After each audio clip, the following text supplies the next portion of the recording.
Fala, filhotes, vocês estão vivos? No vídeo de agora nós vamos falar um pouquinho sobre filosofia, sofia e sabedoria. Sabe-se que Sócrates chamava este método de indagação dialógica de maiêutica. A mãe de Sócrates, a Fenareta, era parteira. Assim como ela ajudava as crianças a nascerem, Sócrates assistia os discípulos no parto laborioso da verdade, das ideias. Não faltou quem pusesse em dúvida a autenticidade do método maiêutico de Sócrates, no qual foi vista uma desleal forma de engodo, de engano. É a tese de Nietzsche, por exemplo, que vê em Sócrates o corruptor da verdadeira filosofia, que para Nietzsche é a pré-socrática. A filosofia a golpe de marreta, empreendida pelo Sócrates, né, que obrigava as pessoas a aceitarem seu pensamento, colocava eles num paredão. Nesta prevaleceu o espírito dionisíaco, virilmente otimista, enquanto com Sócrates triunfa o espírito da harmonia e do equilíbrio, e da razão, da ordem. E a ciência mesmo, a nossa ciência, mas em substância, o que quer dizer com isso, considerando-a como sintoma da vida, toda ciência? Aqui é pior, onde toda ciência, como? O sentido científico talvez não seja outra coisa além de um puro senso de medo, um subterfúgio diante do pessimismo, um sutil expediente de tutela pessoal contra a verdade? Vale dizer, falando conforme a moral, algo como uma cortesia, a falsidade, falando imoralmente, uma astúcia. Oh, Sócrates, Sócrates, foi este talvez o teu segredo? Oh, tu, irônico misterioso, foi esta talvez a tua ironia? O nascimento da tragédia, né, do Nietzsche, onde ele questiona o Sócrates. Né? A passagem citada encontra-se no ensaio de uma autocrítica, que é de 1886, enquanto a obra é de 1871.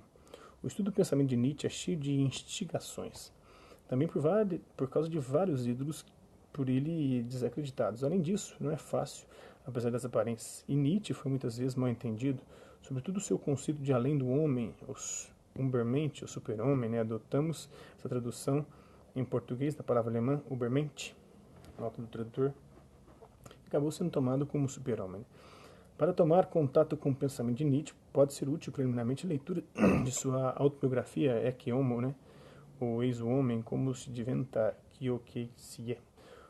Ecce Homo, como tornar-se o que se é. Está na obra Os Pensadores, da editora Abril. Escrito pouco antes de sua crise de loucura, que tolhe a sua produção filosófica em 1889, até a morte em 1900. As óperas de Nietzsche, os trabalhos, né, são encontrados em várias edições, mas a preferível é a edição crítica organizada pelo Collio Montanari para a Casa Editrice Adelphi de Milão, edição alemã, né, italiana, impressa em edição econômica pela Mondadori Milão. Poderá também ser lida sua obra principal, Assim Falou Zaratustra, né, parcial de Rubens Rodrigues, Torres Filho, Os Pensadores, auxiliam a interpretação as monografias de Karl Jasper, Nietzsche, né, em Berlim, e Martin Heidegger, Nietzsche, em Fulgen.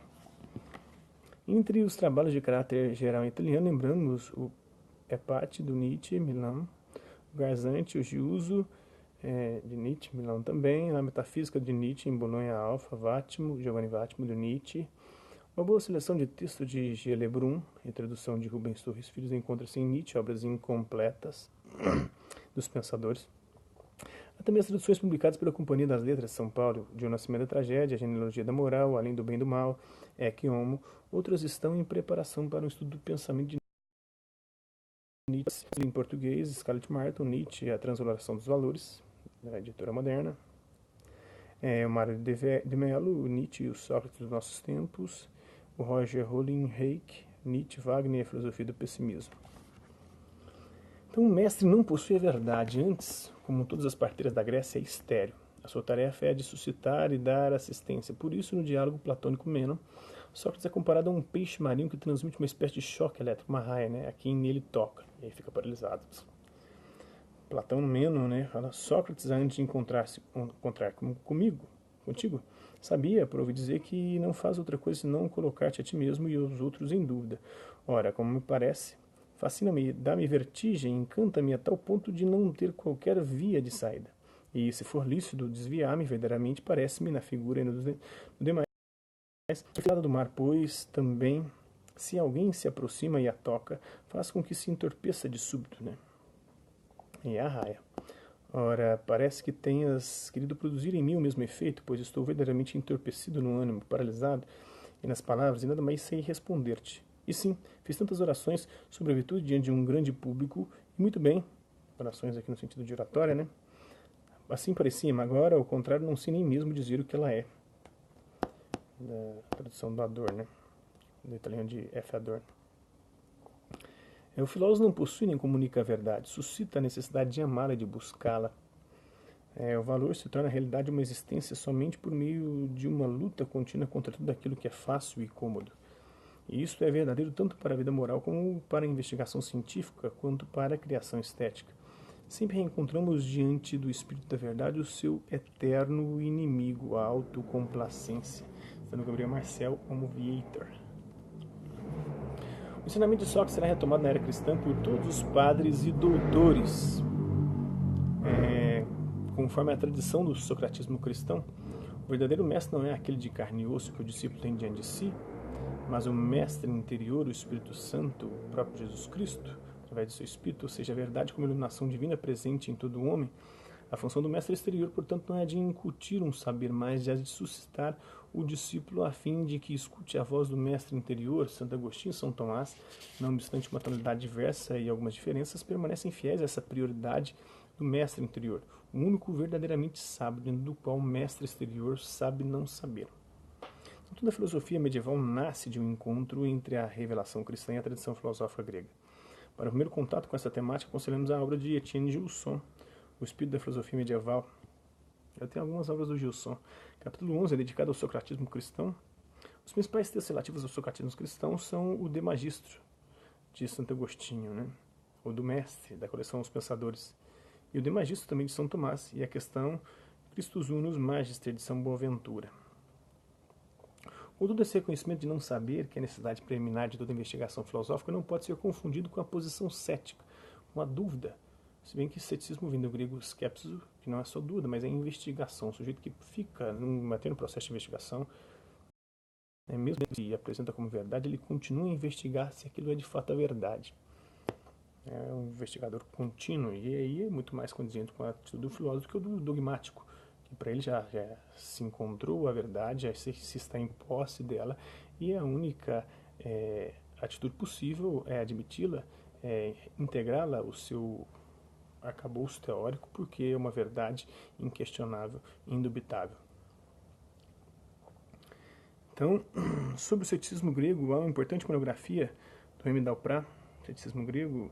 O ceticismo combina-se com elementos epicuristas e históricos no ecletismo de Michel de Montaigne, na modernidade, porque os ensaios que tem na coleção Os Pensadores são uma das leituras mais agradáveis de toda a literatura filosófica. Interessante é a crítica do ceticismo na fenomenologia do espírito, do Hegel. Entre os céticos contemporâneos, recordamos o Renzi, Alinhamento da Filosofia Cética, de Boulons e Michele, e o Levi, Séptica. Entre a vasta biografia sobre o ceticismo em língua portuguesa, tem Plínio Smith, o Ceticismo, da coleção Primeiros Passos, da editora Brasiliense. Tem o Oswaldo Porchat Pereira, A Vida Comum e o Ceticismo. Tem só mais Porchat Pereira, mas em e-book. O sétimo afirma com segurança que nada se pode saber e que a verdade não pode ser alcançada de nenhuma forma. A sua conclusão é a suspensão do juízo e da ação. Ora, é fácil comprovar que o cético se contradiz duplamente. Antes de tudo, no plano da teoria, enquanto nega que exista a verdade, e ao mesmo tempo afirma a verdade que não existe a verdade. Então, se isso é uma verdade, então existe a verdade. Então, é uma contradição lógica. E ainda no plano prático, dado que continua a existir, a agir e, portanto, a fazer escolhas, mesmo as coisas não existindo, ou sendo tudo ilusão, a verdade não existindo. Então, isso é um pouco aí da filosofia e sofia. Espero que vocês tenham gostado do vídeo. Quem curtiu, dá um like. Quem não curtiu, dá um dislike. Quem se interessar pelo conteúdo do canal, é só se inscrever, ativar o sininho e aguardar os próximos vídeos e as próximas notificações. Deixe também seus comentários, vendo o que você tem achado dos vídeos e sugestões de temas e assuntos para serem abordados em vídeos posteriores. É isso aí. Hasta la vista, babies. Até a próxima.